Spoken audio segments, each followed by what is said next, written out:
தாவேக ஆட்சியில் ஊழல் இருக்காது, ஊழல்வாதிகள் இருக்கவே மாட்டார்கள் என்று அக்கட்சியின் தலைவர் நடிகர் விஜய் பேசியுள்ளார். தமிழக வெற்றிக் கழகமான தாவேக பூத் கமிட்டி முகவர்கள் கருத்தரங்கம் கோவையில் உள்ள தனியார் கல்லூரியில் 2 நாட்களாக நடைபெற்றது. இதில் தாவேக வெறும் அரசியல் ஆதாயத்திற்காக துவங்கப்படவில்லை, சமரசம் என்ற பேச்சுக்கே இடமில்லை.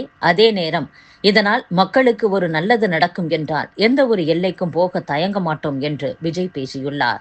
அத்துடன் நம் ஆட்சி ஒரு சுத்தமான ஆட்சியாக இருக்கும், நம் ஆட்சியில் ஊழல் இருக்காது, ஊழல்வாதிகள் இருக்க மாட்டார்கள். அதனால் எந்தவிதமான தயக்கமும் இன்றி பூத் கமிட்டி முகவர்கள் தைரியமாக மக்களை சந்திக்கலாம் என்றும், மக்களிடம் செல், அவர்களிடம் இருந்து கற்றுக்கொள், மக்களுடன் வாழ், அவர்களுடன் சேர்ந்து திட்டமிடு, மக்களை நேசி, அவர்களுக்காக சேவை செய் என முன்னாள் முதல்வர் அண்ணாதுரை கூறினார். இதை புரிந்து கொண்டு நீங்கள் செயல்பட்டால் உங்கள் ஊர் சிறுவாணி நீர் போல சுத்தமான ஆட்சியாக இது அமையும். இன்னும் உறுதியாக கூற வேண்டும் என்றால் தாவேகவின் ஆட்சி தெளிவான, உண்மையான, வெளிப்படையான நிர்வாகம் செய்யக்கூடிய ஆட்சியாக இருக்கும் என்றும் விஜய் பேசியுள்ளார். பாமக செயல் தலைவர் டாக்டர் அன்புமணி ராமதாஸ் அறிக்கை ஒன்றை வெளியிட்டுள்ளார். அதில் தமிழகத்தில் காவல்துறை சரிபார்ப்பு அறிக்கை தயாரித்து சம்பந்தப்பட்ட நிறுவனங்களுக்கு அனுப்பி வைக்கும் நடைமுறை ஆட்கள் மூலமாகவே செய்யப்படுகிறது. இதனால் தேவையற்ற காலதாமதம் ஏற்படுகிறது. காவல்துறை சரிபார்ப்பு அறிக்கை வழங்குவது மிக முக்கியமான பணி. அதில் செய்யப்படும் தாமதத்தால் பணியாளர்கள் துவங்கி நிறுவனங்கள் வரை அனைத்து தரப்பினருக்கும் பாதிப்புகள் ஏற்படுகின்றன. இதை களைய வேண்டும். தமிழகத்தில் காவல்துறை சரிபார்ப்பு அறிக்கை தாக்கல் செய்யும் நடைமுறையை டிஜிட்டல் மயமாக்க வேண்டும் என்றும் டாக்டர் அன்புமணி ராமதாஸ் கூறியுள்ளார். பாஜக வளர்ச்சியை பொறுக்காத ஆளும் கட்சியினர் பாஜக நிகழ்ச்சி நடத்த அனுமதி மறுக்கின்றனர் என்று தமிழக பாஜக தலைவர் நயினார் நாகேந்திரன் குற்றம் சாட்டியுள்ளார். சென்னை மெரினா கடற்கரையில் நடுக்குப்பம் மீன் மார்க்கெட் அருகே பிரதமர் மோடியின் 121வது மனதின் குரல் நிகழ்ச்சியை நேரடியாக ஒளிபரப்ப அக்கட்சியின் மாநில பொதுச் செயலாளர் சதீஷ்குமார் ஏற்பாடு செய்திருந்தார். இதற்காக மேடை அமைக்கப்பட்டு பொதுமக்கள் அமர 100 மீட்டருக்கு மேல் சாமியானா பந்தல் போடப்பட்டிருந்தது. இந்நிலையில் காவல்துறையினர் நிகழ்ச்சி நடத்த அனுமதி இல்லை என கூறி சாமியானா பந்தலை அகற்றும்படி கூறினர். அதற்கு கட்சியினர் மறுப்பு தெரிவித்தனர். இதனால் இரு தரப்பினருக்கும் இடையே வாக்குவாதம் ஏற்பட்டது. போலீஸ் கெடுபிடி காரணமாக பந்தல் மற்றும் மேடையை அகற்றினர். அவசரமாக ராயப்பேட்டையில் அதிமுக தலைமை அலுவலகம் அருகே உள்ள திருமண மண்டபத்திற்கு நிகழ்ச்சியை மாற்றினர். மெரினா கடற்கரையில் பொருத்தப்பட்ட LED திரையை திருமண மண்டபத்திற்கு எடுத்து வர தாமதம் ஏற்பட்டது. எனவே நிகழ்ச்சியில் பங்கேற்றவர்கள் தங்கள் மொபைல் போனில் பிரதமரின் பேச்சை கவனித்தனர்.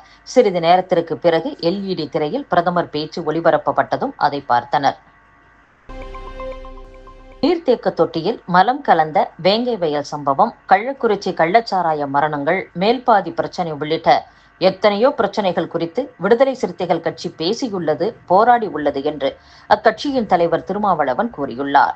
ஆளும் கட்சிக்கு கூட்டணி கட்சியாக இருந்தாலும் மக்கள் பிரச்சனைக்காக குரல் எழுப்பி உள்ளோம். ஆனால் எதிர்க்கட்சியாக இருக்கும் அதிமுக இந்த பிரச்சனைகளுக்காக போராடாதது ஏன்?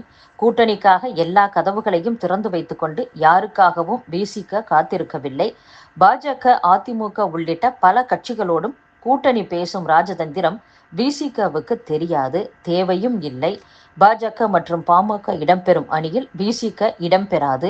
நடிகர் விஜயை வைத்து அம்பேத்கர் புத்தகம் வெளியிட்டனர். அந்த விழாவுக்கு வருமாறு என்னையும் அழைத்தனர். நான் அந்த விழாவில் பங்கேற்றால் விசிக இடம்பெறும் ஆளும் கட்சி கூட்டணியில் குழப்பம் வரும் என்பது மட்டுமல்ல, அது பாஜகவுக்கு சாதகமாக அமைந்துவிடும் என்பதால் அந்நிகழ்ச்சியை நான் புறக்கணித்தேன். விழாவுக்கு செல்லவில்லை.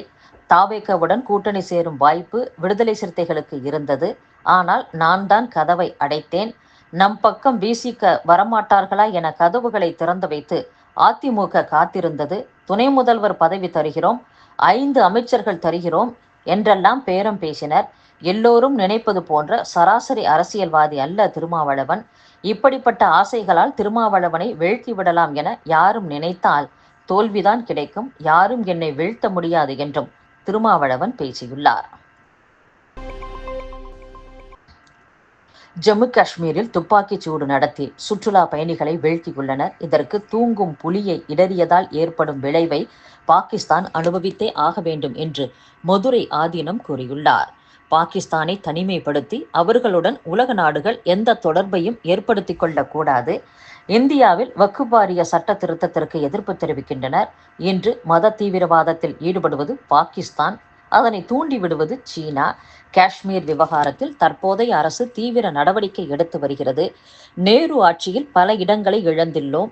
மோடி நம்பர் 1 பிரதமராக உள்ளார். பாரத நாடு சமாதானத்தையே விரும்புகிறது. ஆனால் தூங்கும் புலியை இடறியதால் ஏற்படும் விளைவை பாகிஸ்தான் அனுபவித்தே ஆக வேண்டும் என்றும் மதுரை ஆதீனம் பேசியுள்ளார்.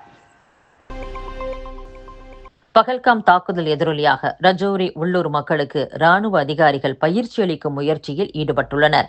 பயங்கரவாத நடவடிக்கைகளில் இருந்து காத்துக்கொள்வதற்கும் அவர்களுக்கு எதிராக செயல்படவும் அதிகாரிகளுக்கு தகவல் தெரிவிப்பது மற்றும் உதவிகளை பெறுவது குறித்தும் கிராம மக்களுக்கு இராணுவத்தினர் பயிற்சி அளிக்கும் பணிகளில் ஈடுபட்டுள்ளனர். இதன் மூலம் கிராம பாதுகாப்பு குழுவை உருவாக்கி அக்குழுவில் இடம்பெற்றவர்களுக்கு ஆயுதங்களை கையாளும் பயிற்சி மற்றும் சிறப்பு திறன் வளர்க்கும் திட்டத்திலும் இராணுவத்தினர் இறங்கியுள்ளனர்.